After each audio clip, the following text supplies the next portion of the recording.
All right, guys. So as the Jeffrey Epstein war is absolutely spiraling out of control and everything is getting worse by the day, we see that the Trump regime is now trying to get away with a bunch of nefarious tricks behind the scenes. So take a look at this. Breaking. It's being reported that the Department of Justice has taken down files, including the Epstein disclosure required under the Epstein Files Transparency Act, according to CBS. The total number of files removed appears to be around 47,000, accounting for more than 65,000 pages. The DOJ has not released a statement explaining why the files were taken down.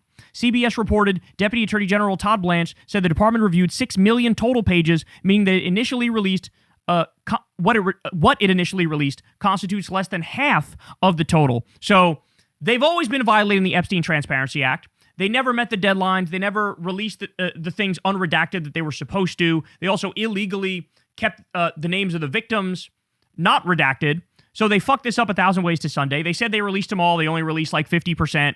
Now there's like millions more files that they're pretending like, oh, there's nothing left here to see. And now, of the limited stuff they did release, they're illegally pulling down 65,000 different Epstein files. Now, ladies and gentlemen, let me ask you, what do you think is on those pages?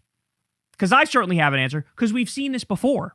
Remember when the first batch of Epstein files came out, and there was one page that showed Jeffrey Epstein had a Donald Trump-specific drawer, that he had pictures of Trump in there, and he had documents, presumably about Trump in there. And when that document came out, Trump obviously caught wind of it. He flipped out. He said, you got to pull that down. So they had posted it, and then they had pulled it down soon thereafter. Trump was definitely furious that people realized, hey, Jeffrey Epstein has a Donald Trump-specific drawer. Kind of crazy, right? The guy who ran Child Sex Crimes Incorporated has a specific drawer dedicated to you?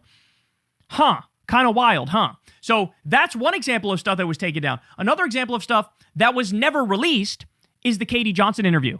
Guys, they interviewed Katie Johnson 3 or 4 different times. This is at the time she said she was 13 and she was raped by Trump. Okay, she has detailed stories that she tells, other girls who were involved, Jeffrey Epstein directly being involved, Trump being abusive and also hitting girls. She told that story. The FBI thought it was legit. The FBI interviewed her at least 3 or 4 times.